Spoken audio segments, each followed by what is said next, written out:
Gold, trusted gold buyers. మీరు తాకట్టు పెట్టిన బంగారాన్ని విడిపించి ఈ రోజు ఉన్న మార్కెట్ ధరకు కొనబడను.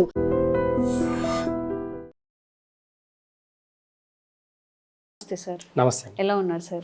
గుడ్. సో అందరినీ భయపెడుతున్నారు అని చెప్పచ్చు, లేదా భయపడుతున్నాము అని చెప్పచ్చు. షుగర్ వచ్చిన వాళ్ళలో నర్వ్ సిస్టమ్ డ్యామేజ్ అయిపోతుంది. అంటే ఇప్పుడు రీసెంట్గా వచ్చిన వాళ్ళకి డ్యామేజ్ అవుతుందా, షుగర్ లెవెల్స్ హై ఉన్న వాళ్ళకి డ్యామేజ్ అవుతుందా, ఎలాంటి వాళ్ళకి డ్యామేజ్ అవుతుంది? నర్వ్ సిస్టమ్ అదే ఈ నరాల వీక్నెస్కి షుగర్కి ఏమైనా ఇంటర్ రిలేటెడ్ ఉందా? ఇవన్నీ అపోహలేనా? మీ ద్వారా ఆడియన్స్కి ఈరోజు ఒక అవేర్నెస్ అయితే కల్పిద్దాం మనం. అంటే యాక్చువల్లీ చూడాలండి, ఇప్పుడు షుగర్ ఎక్కువైంది అనుకోండి, ఆ షుగర్ ఎక్కడ డిపాజిట్ అవుతుంది, ఆ షుగర్ లెవెల్స్ ఏ ఆర్గాన్ మీద ప్రభావితం చూపిస్తుంది, ఇది అబ్జర్వ్గానే చేస్తే షుగర్ అనేది ఓవర్ షుగర్ అంటే షుగర్ ఎక్కువైనప్పుడు మాత్రమే నర్వస్ సిస్టంలో డ్యామేజ్ అనేది వస్తుంది. ఈ షుగర్ అనేది ఏం చేస్తుందంటే లివర్ని దెబ్బతీస్తుంది, డైజెషన్ని దెబ్బతీస్తుంది, జీర్ణశక్తిని ఎప్పుడైతే మందగిస్తుందో లివర్ యొక్క ఫంక్షన్ ఏంటి అంటే మజిల్స్, నర్వస్ సిస్టమ్, టెండన్స్ ఈ మూడింటిని ఆపరేట్ చేస్తుంటుంది అనమాట. లివర్ అనేది డిటాక్స్ చేస్తుంటుంది, డైజెషన్ సిస్టమ్ని ఇంప్రూవ్ చేస్తుంటుంది. ఇవన్నీ దెబ్బతినేసరికి షుగర్ వల్ల ఈ లివర్ దెబ్బతినడం వల్ల ఈ మజిల్ సిస్టమ్, నర్వస్ సిస్టమ్ కూడా అన్నీ కూడా దెబ్బతినడం వల్ల అరికాలకు తిమ్మిర్లు రావడం, లేదంటే నర్వస్ సిస్టంలో కాల్ చేయి ఒకటి లాగడం, హెడేక్ రావడం, బ్రెయిన్కి ఎక్కువ అంటే ఇక్కడ నుంచి ఇక్కడికి ఇలాంటివి రాగడం. చాలామందికి షుగర్ పేషెంట్లకు పక్షవాతం వచ్చే అవకాశాలు ఎక్కువ ఉంటాయి అంటారు. రీజన్ ఏంటి అని అంటే వాళ్ళకు ఇండైజెషన్ అయిపోయేసరికి లివర్ అనేది ప్రాపర్గా డైజెషన్ చేయకపోగా లంగ్స్ కూడా దెబ్బతింటాయి. లంగ్స్ దెబ్బతినేసరికి బాడీకి నర్వస్ సిస్టంలో అంతా కూడా అప్ అండ్ డౌన్లో బ్రెయిన్కి కావాల్సిన ఆక్సిజన్ సరిగా అందకపోయేసరికి బ్రెయిన్ స్ట్రోక్స్ వస్తాయి. చాలా మందికి షుగర్ వల్లనే బ్రెయిన్ స్ట్రోక్స్ రావడము, హార్ట్ స్ట్రోక్స్ రావడం జరుగుతుంది. రీజన్ ఏంటి అంటే ఇక్కడ లివర్ దెబ్బతినడం వల్ల, హై షుగర్ అనేది లివర్కి దెబ్బతినడం వల్ల నర్వస్ సిస్టంలో డ్యామేజెస్ వస్తున్నాయి. ఆ నర్వస్ సిస్టంలో కొలెస్ట్రాల్ ఏర్పడడం వల్ల బ్లాకేజెస్ వస్తున్నాయి అనమాట. ఎప్పుడైతే ఈ డైజెషన్ సిస్టమ్ బాగుంటుందో, లివర్ ఫంక్షన్ ఎప్పుడైతే బాగుంటుందో అరికాల తిమ్మిర్లు కానివ్వండి, బాడీలో నర్వస్ సిస్టంలో పెయిన్స్ కానివ్వండి, ఇవన్నీ ఏమి కూడా ఉండవు. ఆయుర్వేద ఏం చెప్తుంది అని అంటే షుగర్ అనేది డిసీజ్ కాదు. మళ్ళీ చెప్తున్నానంటే షుగర్ అనేది అసలు డిసీజే కాదు. ఒకవేళ డిసీజ్ అయితే ట్రీట్మెంట్ రావాలండి. ఇప్పటి వరకు మార్కెట్లో ఇప్పటి వరకు ట్రీట్మెంట్ రాదు కూడా. ఇన్ ఫ్యూచర్లో కూడా ట్రీట్మెంట్ అనేది రాదు. రీజన్ ఏంటి అంటే ఇది ఒక అజీర్తి యొక్క సమస్య తప్ప షుగర్ అనేది ఒక డిసీజ్ కాదు. అంటే ఎలా సార్ అజీర్తి అనే సమస్య అంటే? చూడండి, ఇప్పుడు మనం ఇంతకుముందు మనము మంచి హెల్తీ ఫుడ్ తినేది. ఇంకోటి ఒక 30 years బ్యాక్ తీసుకోండి, ఈ 30 years సిస్టంలోనే చాలా మారింది. 30 ఏళ్ళ నుంచి ఈ కాలం అనేది చాలా ఫాస్ట్గా వెళ్ళిపోయింది. ఇక్కడ సమయానికి ఎవరు కూడా ఫుడ్ తినకపోవడం కాకుండా గబాగబా తినడం నేర్చుకున్నారు. చాలా ఫాస్ట్గా తింటున్నారు. నమలకపోవడం ఫస్ట్ ప్రాబ్లం. ఏదైనా ఒక ఫుడ్ తింటున్నామంటే ఇంతకుముందు చాలా ఓపికతో చాలా నిదానంగా టేస్ట్ని ఎంజాయ్ చేస్తూ నములుకుంటూ తినేది. అలాంటి సిస్టమ్ అనేది ఇప్పుడు ఎందుకు పాడైంది అని అంటే అందరూ పరిగెత్తి సంపాదించడం మొదలు పెట్టుకుంటున్నారు. ఏ జాబ్లో కూడా వాళ్ళకు టైం లేదు. జాబ్ ఇంపార్టెంట్ అయిపోయింది. నిద్ర, ఆకలి, దప్పికలు అన్నీ మర్చిపోయి వాళ్ళు చేసే పని వృత్తిని చాలా ఇంపార్టెన్స్ ఇస్తున్నారు, కానీ హెల్త్కి ఇవ్వడం లేదు. ఎప్పుడైతే హెల్త్కి ఇంపార్టెన్స్ ఇవ్వట్లేదో ఇవన్నీ ఒక క్రానిక్ డిసీజ్గా మారిపోతున్నాయి. కానీ షుగర్ అనేది ఒక డైజెషన్కి సంబంధించిన ఇష్యూయే తప్ప షుగర్ అనేది క్రానిక్ డిసీజ్ కాదు. ప్యాంక్రియాస్ సరిగ్గా పనిచేయదు. ప్యాంక్రియాస్ ఎప్పుడైతే సరిగ్గా పనిచేయకపోవడం వల్ల షుగర్స్ అనేటివి అప్ అండ్ డౌన్ అవుతుంటాయి. షుగర్ ఎక్కువ అవ్వడం వల్ల ఎలాంటి ఆపదలు లేవండి, కానీ షుగర్ తగ్గింది అనుకోండి చాలా ప్రాబ్లమ్స్ వస్తాయి. షుగర్ ఎక్కువ ఉండే వాళ్ళు సఫర్ అయ్యేది తక్కువ అనుకుంటే షుగర్ డౌన్ అయ్యే వాళ్ళు సఫర్ అయ్యేది ఎక్కువ. కాబట్టి టైప్ 1 డయాబెటిక్లో ఎలా ఉంటుందంటే హై లెవెల్ షుగర్స్. కొంతమందికి ఇన్సులిన్ తీసుకుంటే తప్ప బాడీ బ్యాలెన్స్ అవ్వదు. ఆ ఇన్సులిన్కి అడిక్ట్ అయిపోయి వేరే మెడిసిన్స్ ఏవి కూడా పని చేయకుండా పోతాయి ఆ బాడీకి. బాడీ అనేది ఎలా తీసుకుంటుందంటే ఏదైనా మనం ఏది ఇస్తే అదే తీసుకుంటుంది. మనం గుడ్ హెల్త్ మంచి ఒక ఆహారం తీసుకొని నమిలి తీసుకున్నాం అనుకోండి, ఆ రోజు షుగర్ లెవెల్స్ తక్కువ ఉంటాయి. ఎప్పుడైతే మనం గబా తింటున్నామో చాలా వయసుకు సంబంధం లేకుండా చాలా ఫాస్ట్గా పిల్లలకు చూడండి, ఎగ్జాంపుల్ పిల్లలకి స్కూల్కి రెడీ అవ్వాలని చెప్పేసి అలా కుక్ చేస్తుంటారు మదర్స్. అలా దబాదబా తినేసి స్కూల్ టైం అయింది అని చెప్పేసి పరిగెడతారు. కానీ ఆ చిన్నపిల్లల్లో కూడా డయాబెటిక్స్ రావడానికి రీజన్ ఏంటి అని అంటే ఈ డైజెషన్ సిస్టమ్ అని చెప్పేసి నేచర్ చెప్తుంది. ఓకే, ఇప్పుడు మనం మాట్లాడుకుంటున్నాము నర్వ్ సిస్టమ్ డ్యామేజ్ అవుతుందా లేదా అని చెప్పి, అండ్ తినకూడని పదార్థాలు తినకూడని టైంలో తింటున్నాం అంటున్నారు. అసలు తినాల్సిన పదార్థాలు ఏంటి? షుగర్ ఉన్న వాళ్ళు తీసుకోవాల్సిన ఆహార పదార్థాలు ఏంటి? చూడండి, ఇక్కడ ఒకప్పుడు 3 పూట పల్లెటూరులో కానివ్వండి, ఇప్పుడు నా లైఫ్ స్టైల్ తీసుకోండి, ఒకప్పుడు 3 పూటలు అన్నం తినేది, ఏమయ్యేది కాదు. ఎవరైనా సరే ఒక 30 years బ్యాక్ అందరూ 20 years బ్యాక్ అందరూ 3 పూటలు అన్నం తిన్నా కానీ ఏ రోజు షుగర్ పెరగలేదు, తగ్గలేదు, నార్మల్గా ఉండేది. అంటే ఎక్కడ ప్రాబ్లమ్స్ వస్తున్నాయంటే ఇంతకుముందు టేస్ట్కి ఇంపార్టెన్స్ ఇచ్చేది కాదు, హెల్దీ ఫుడ్కి ఇంపార్టెన్స్ ఎక్కువ ఇచ్చేది మనము. దాంట్లో ప్రధానంగా తీసుకుంటే అంటే ఒక్కసారి అజీర్ణ శక్తి అనేది డైజెషన్ సిస్టమ్ ఒకసారి ఇన్బ్యాలెన్స్ అయితే పులుపు వస్తువులు తినకూడదు.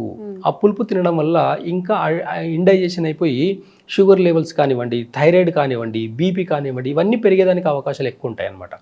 కాబట్టి ఈజీ డైజెషన్ అయ్యే ఫుడ్ తీసుకోవాలి.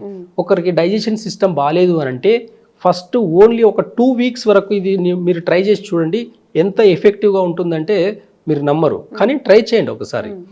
షుగర్ లెవెల్స్ బాగా హై ఉండే వాళ్ళకు ఫస్ట్ ఓన్లీ వెజిటేబుల్స్ అన్నీ కూడా హాఫ్ బాయిల్ అని చెప్పేసి సగం ఉడకబెట్టేసి అన్ని కొన్ని వెజిటేబుల్స్ అన్ని తీసుకుని ఒక దాంట్లో వేసేసి బాయిల్ చేసుకుని తినడం నేర్చుకోండి.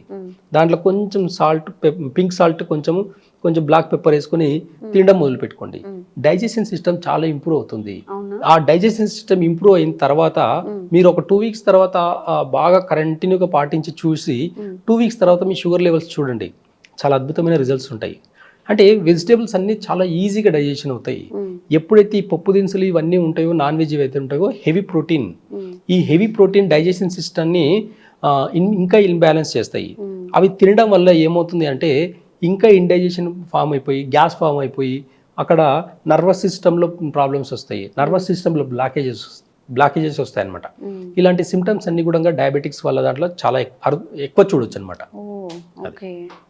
సో దీన్ని అవాయిడ్ చేయాలి, మనం హెల్తీగా ఉండాలి, షుగర్ లెవెల్స్ కంట్రోల్లో ఉండాలి, నర్వ్ సిస్టమ్ డ్యామేజ్ అవ్వకూడదు అంటే ఏం చేయాలి? మీరు ఫస్ట్ లివర్ని మంచిగా పెట్టుకోవాలి. లివర్ని మంచిగా పెట్టుకోవాలనుకుంటే ఈజీ డైజెషన్ ఫుడ్ తీసుకోవాలి. నేను చెప్పినట్టు ఈ కొన్ని వెజిటేబుల్స్ అన్ని బాయిల్ చేసి తినడం వల్ల లివర్ అనేది డీటాక్స్ అవుతుంది, అంటే మెటబాలిజం సిస్టమ్ ఇంప్రూవ్ అవుతుంది, ఈజీగా డైజెషన్ అయిపోయి. ఓన్లీ వెజ్ తినాలండి, నాన్ వెజ్ తినే వాళ్ళు తినొచ్చు? అంటే డైజెషన్ సిస్టమ్ ని ఫస్ట్ కరెక్షన్ చేసుకోండి, డైజెషన్ సిస్టమ్ ని ఫస్ట్ ఇంప్రూవ్ చేసుకోండి. ఈజీగా అరగాలనుకుంటే వెజిటేబుల్స్ ని హాఫ్ బాయిల్ చేసుకొని తినండి. అప్పుడు ఏమవుతుందంటే అన్ని వెజిటేబుల్స్ ఒక 2 hours డైజెషన్ అయిపోతాయి. మిగతా పప్పు దినుసులు అన్నిటికీ 4 hours to 6 hours పడుతుంది. కాబట్టి ఈ పప్పు దినుసులు తగ్గించి ఫస్ట్ ఒక 2 weeks డైజెషన్ సిస్టమ్ ని ఇంప్రూవ్ చేసుకున్నానికి 2 to 4 weeks వరకు వాడి చూడండి. మీరు sugar levels, thyroid levels, BP ఇవన్నీ కూడా నార్మల్గా వస్తాయి. ఎందుకంటే లివర్ అనేది ప్రాపర్గా పనిచేస్తుంది. వేస్టేజ్ అంతా అంటే లివర్ ఎలా ఉంటుందంటే లివర్ అండ్ గాల్ బ్లాడర్ ఈ రెండు కూడా డైజెషన్ సిస్టమ్ ఇంప్రూవ్మెంట్ చేసిందే కాకుండా వేస్టేజ్, బాడీలో ఉండే వేస్టేజ్ని అంతా కూడా బయటికి పంపించడం జరుగుతుంది. డయాబెటీస్ని కంట్రోల్ చేస్తుంది, బీపీని కంట్రోల్ చేస్తుంది. ఈజీ ఫుడ్ అంటే వెజిటేబుల్స్ని బాయిల్ చేసుకుని తినడం ఒక 2 weeks అలవాటు చేసుకోండి. ఇవి తర్వాత రిజల్ట్స్ చూడండి మీరు, అంటే అద్భుతంగా, అంటే బ్లాకేజెస్ కూడా పోతాయండి. నర్వస్ సిస్టంలో బ్లాకేజెస్ ఎక్కడ ఉంటే కూడా పోతాయి. ఎందుకంటే అక్కడ డైజెషన్ ప్రాపర్గా జరిగినప్పుడు విటమిన్స్, మినరల్స్, ప్రోటీన్స్ ఇవన్నీ కూడా బాడీకి ప్రాపర్గా అందుతాయి అనమాట.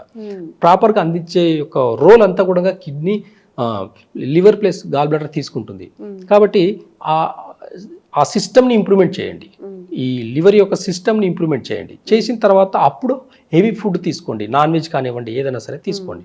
నాన్ వెజ్లో మాత్రం ఖచ్చితంగా నేను చెప్పే పర్సనల్ నా అడ్వైజ్ ఏంటి అంటే చికెన్, ఎగ్ అనేది చాలా పాయిజన్ అండి ఇప్పుడున్న జనరేషన్లో. పారం కోడి ఇవన్నీ కూడా పాయిజన్, న్యాచురల్గా పెరిగేవి కాదు. అదే మేక మాంసం చూడండి, న్యాచురల్గా అది ఊరంతా తిరిగేసి, అడవంతా తిరిగేసి మేస్తూ తిరుగుతుంది కాబట్టి పెద్దగా దానికి పెద్ద ప్రాబ్లమ్స్ ఉండవు. కానీ చికెన్, ఎగ్ అనేది చాలా ప్రాబ్లమేటిక్ అండి. దీనివల్ల chronic diseases, brain strokes, heart strokes రావడానికి, కొలెస్ట్రాల్ పెరిగేదానికి, ఈ చిన్నపిల్లలకు చాలా గారాబం చేసి ఎగ్స్ పెడుతుంటారు, అది చాలా పాయిజన్ అండి. అది అసలు చిన్నపిల్లల్లో ఎగ్స్ న్యాచురల్ ఎగ్స్ మార్కెట్లో దొరకవు. మీరు ఎంత ఆర్గానిక్ ఎగ్స్ అని చెప్పేసి అంటే కూడా అవి నిజం కాదు.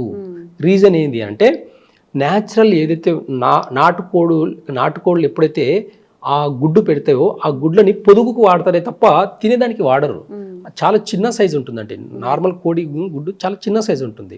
మన మార్కెట్లో నార్మల్గా ఆర్గానిక్ ఎగ్స్ అని చెప్పేసి కూడా పెద్ద పెద్ద గుడ్స్ అమ్ముతున్నారు.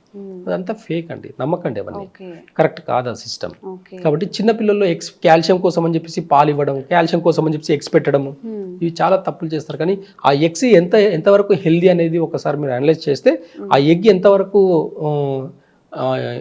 పిల్లల దాంట్లో ఎంత ఎఫెక్ట్ పడుతుంది అని చూస్తే మాత్రం ఇంకోసారి పెట్టరండి అసలు.